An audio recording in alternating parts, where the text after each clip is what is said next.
नमस्कार। आज हम एक अहम मुद्दे पर बात कर रहे हैं, सीने में दर्द।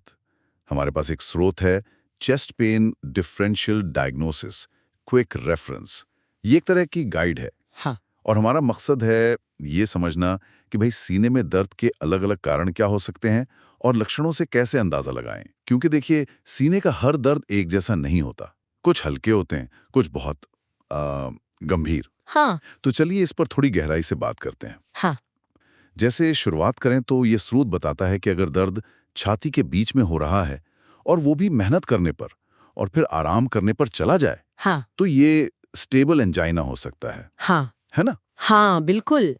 और ये पैटर्न मतलब ये जो पैटर्न है ना, मेहनत पर दर्द, आराम पर राहत, ये बहुत महत्वपूर्ण है। ये सीधे-सीधे इशारा करता है कि शायद दिल की मांसपेशियों को मेहनत के वक्त पूरी ऑक्सीजन नहीं मिल पा रही। अच्छा। मांग बढ़ जाती है, सप्लाई उतनी ही रहती है, तो दर्द होता है। तो ये सिर्फ लक्षण जानना नहीं है, बल्कि ये समझना है कि क्यों हो रहा है। सही कहा। मतलब ये लक्षणों के पीछे की कहानी बताता है। हाँ, बिल्कुल। कहाँ दर्द, कैसा दर्द, कब दर्द, ये सब मिलकर एक तस्वीर बनाते हैं। अच्छा, अब एक और उदाहरण लेते हैं जो इसमें दिया है। हाँ। अगर दर्द अचानक हो, बहुत तेज और आराम करने से भी ना जाए और शायद बाएं हाथ या जबड़े की तरफ भी फैल रहा हो, हाँ। तो स्रोत कहता है ये मायोकार्डियल इन्फाक्शन मतलब दिल का दौरा हो सकता है। ये तो काफी गंभीर बात है। निश्चित रूप से, बहुत गंभीर। और ऐसी स्थिति में तो एक पल की भी देरी नहीं करनी चाहिए। तुरंत मेडिकल मदद लेनी चाहिए।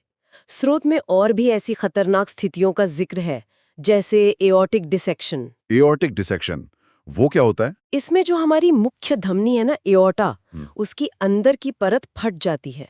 और स्रोत के मुताबिक इसमें अक्सर बहुत ही तेज, जैसे चीरने वाला दर्द होता है, जो पीठ तक महसूस हो सकता है। ओ। और कभी-कभी दोनों हाथों का ब्लड प्रेशर भी अलग-अलग आता है। ये बहुत खास लक्षण है। हम्म। और ये जानने से डॉक्टरों को सही दिशा में सोचने में, मतलब जल्दी सोचने में मदद मिलती है, समय बचता है। हाँ, ये तो है। लेकिन जैसा कि स्रोत भी याद दिलाता है, सीने का हर दर्द इतना जानलेवा नहीं होता।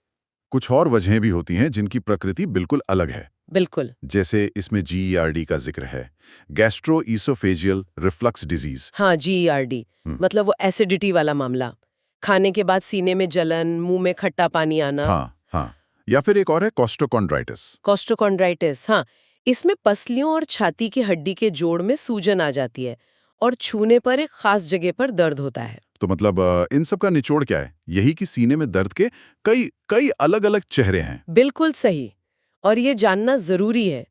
पर यहाँ एक बहुत अहम बात है। हम्म। ये जो जानकारी है, जैसे स्रोत में दी गई है, ये शुरुआती समझ के लिए बहुत अच्छी है, बहुत मूल्यवान है। हम्म। लेकिन ये किसी भी तरह से डॉक्टर की सलाह या जांच का विकल्प नहीं है। बिल्कुल नहीं।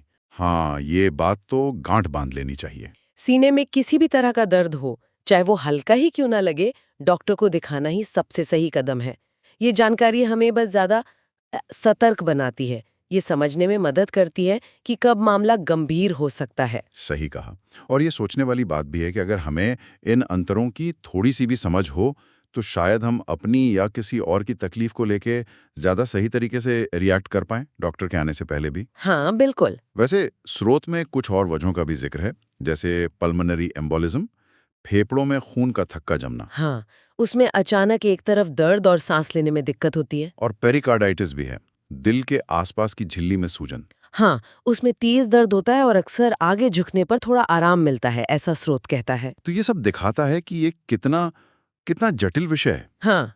तो अब सवाल ये उठता है कि इस बढ़ी हुई जागरूकता का हम असल जिंदगी में व्यावहारिक रूप से कैसे इस्तेमाल करें?